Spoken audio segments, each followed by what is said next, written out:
Welcome back, everyone, to another deep dive. This time we're exploring something you sent us. It's an excerpt from My Dearest Gulaabakka. Ooh. It's by Shri Suresh Kumar Makam. Yeah. And now, one thing that caught my eye right away, and it's right at the beginning of the book, there's this really intriguing disclaimer. Oh, really? It says, cleanse your manas, mind, with practice of sadhana, and then go through literature, otherwise reality will be lost upon you. It almost feels like a prerequisite, It does, doesn't like a it? heads up, almost like saying, hey, listen, if you want to really grasp what I'm about to share, you Right. got to be on a certain wavelength. You need to come prepared, almost like a Exactly. spiritual attunement is required. Yes. All right. So with that in mind, let's dive into this excerpt. Okay. Now, this excerpt, it's a very personal and emotional tribute to a woman named Gulaabakka. Okay. And right from the start, Shri Suresh describes her as a live flame of spirituality. Wow. Someone whose very essence was just imbued with spiritual grace. And it's interesting because this recognition of her spiritual stature, it wasn't just, Sri Suresh's opinion. Right. We learned that very prominent figures in his lineage, like Sri Lalaji Maharaj and Sri Babuji Maharaj, Yep. they also acknowledged Gulaabakka's remarkable qualities. So Speaks volumes. it really does. It's like she possessed this spiritual aura that was just palpable to those who were, attuned to it. Absolutely. And even Sri Suresh's own father, Sri Raghavendra Sahib, Appa as he calls him, Right. he held Gulaabakka in such high regard. Yeah. So we're not just talking about one person's perspective here. No. This is a collective recognition A lineage of this. across generations Yes. of something truly special. It makes you wonder, what was it about Gulaabakka that inspired such reverence? Right. What kind of life did she lead that led to this profound spiritual recognition? Yeah, and that's where Sri Suresh's account gets really captivating. Oh, okay. He goes beyond just, praising her in these general terms. Mm. He actually paints a vivid picture of her life, her struggles, her unwavering commitment to her spiritual path. He describes her life as one of service and sacrifice, Yeah. filled with hardships and challenges, but she endured them with remarkable grace and resilience. She did. It's as if her spiritual foundation provided this unshakable inner strength, Yeah. allowing her to navigate those difficulties with unwavering faith. And he makes this interesting comparison between Gulaabakka and Ayaz, Oh, yeah. the loyal commander of Muhammad Ghazni, Right, both figures known for their unwavering obedience. right. But in totally different contexts. Exactly. Yeah. And it highlights Gulaabakka's dedication, Yes. while Ayaz's loyalty was to an earthly ruler. An emperor. Gulaabakka's was directed towards her spiritual path Mm. and towards Appa. It suggests a much deeper level of commitment. Right. It transcends these worldly concerns. But this dedication wasn't just some abstract concept. Right. Sri Suresh shares personal anecdotes about how Gulaabakka's blessings actually touched his own life and his family. That's powerful. He even hints at her influence extending to his students in Australia and America. Yeah. Across continents. It's almost as if her spiritual presence transcended geographical boundaries. And that's where it gets a bit mysterious, right? It does. This idea that Gulaabakka's impact could be felt across continents, Right. even without her physically being there. It's a bit mind-boggling, isn't it? It is, and Suresh himself seems to grapple with the full scope of her influence. He does. He mentions these parting gifts of blessings. Yes. It's a concept that definitely needs further exploration. For sure. It makes you wonder if we're just scratching the surface here. Yeah. What if there's deeper level of understanding that we're not yet privy to? Right? Could that be what the disclaimer was hinting at? Perhaps. It's almost like we're being challenged to expand our perception, Yes. to consider the possibility of a reality that operates beyond our usual framework. Absolutely. And speaking of expanding our understanding, Yes. Sri Suresh also gives us glimpses into Gulaabakka's family life.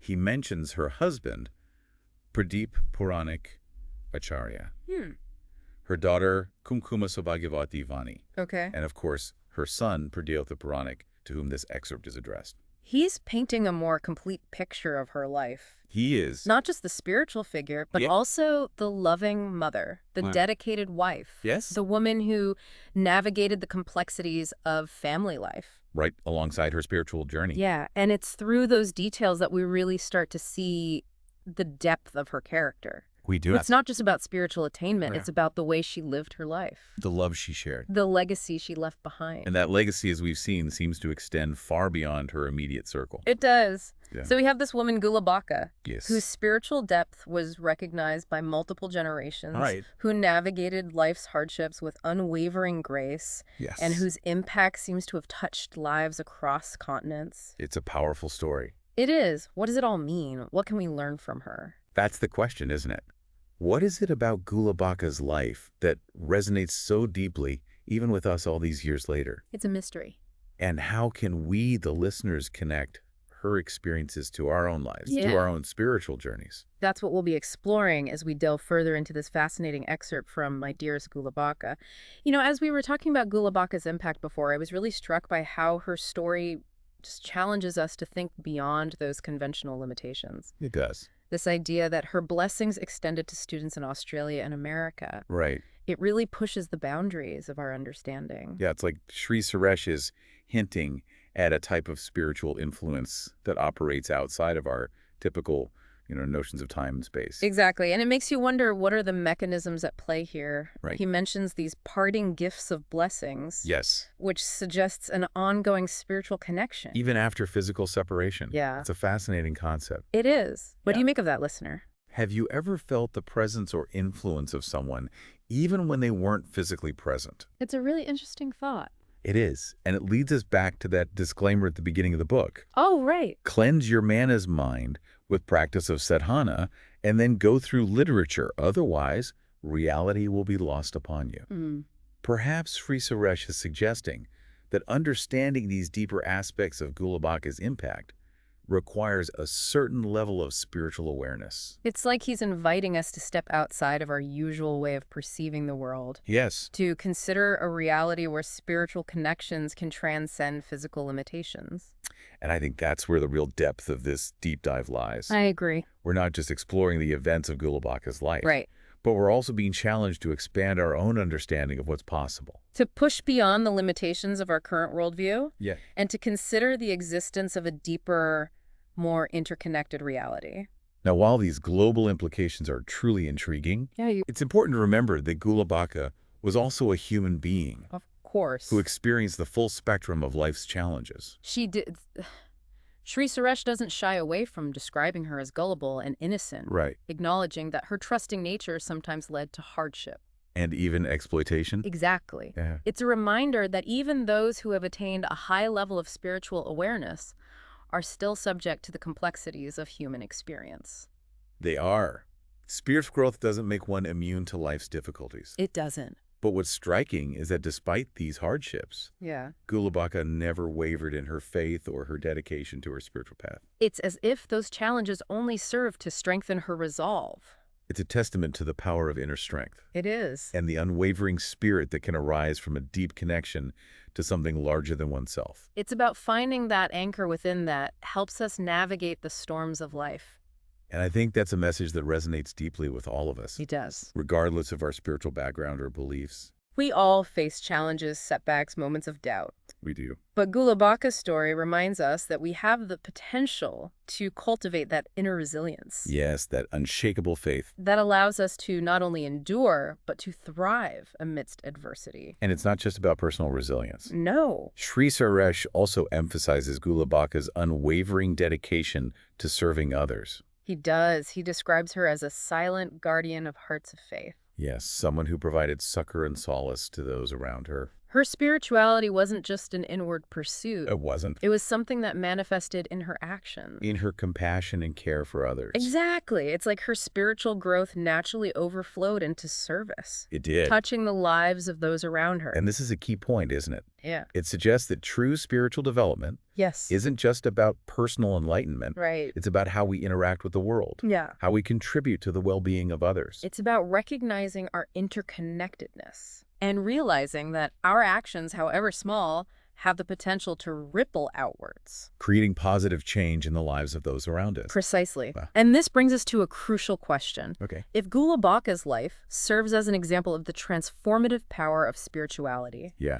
how can we, the listeners, apply these insights to our own lives? How can we cultivate that same level of inner strength, resilience, and dedication to service. And how can we, like Gulaabakka, become beacons of light? Yes, radiating positivity and compassion into the world. These are questions that require deep introspection You do. and a willingness to challenge our own limitations. But I think the answers, if we're open to them, can lead to profound personal growth They can. and a deeper understanding of our place in the interconnected tapestry of life. So as we continue to delve deeper into Suresh's tribute to Gulaabakka, Yes. let's keep these questions in mind. Let's explore not only the details of her story, Right. but also the deeper implications for our own lives, for our own spiritual journeys. And perhaps in doing so, we'll discover that the true legacy of Gulaabakka lies not just in her remarkable life, Right. but in the inspiration she provides for each of us to awaken to our own potential for spiritual growth and service. As we're wrapping up our exploration into the life of Gulaabakka, I keep thinking about all the layers of meaning in Shri Suresh's tribute. Yeah, it's more than just a story, you know? It is. It's like an invitation to think about what a life dedicated to spiritual growth and service can really look like. It is. And one of the most interesting things for me is this idea that her impact goes way beyond her immediate circle. That's right. We've been talking about those blessings reaching students all the way in Australia and America. Exactly. But what if that's just the beginning, It's incredible to think about, isn't it? It is. What if those ripple effects of her life are way bigger than we can even imagine? It makes you wonder about how spiritual influence really works. It does.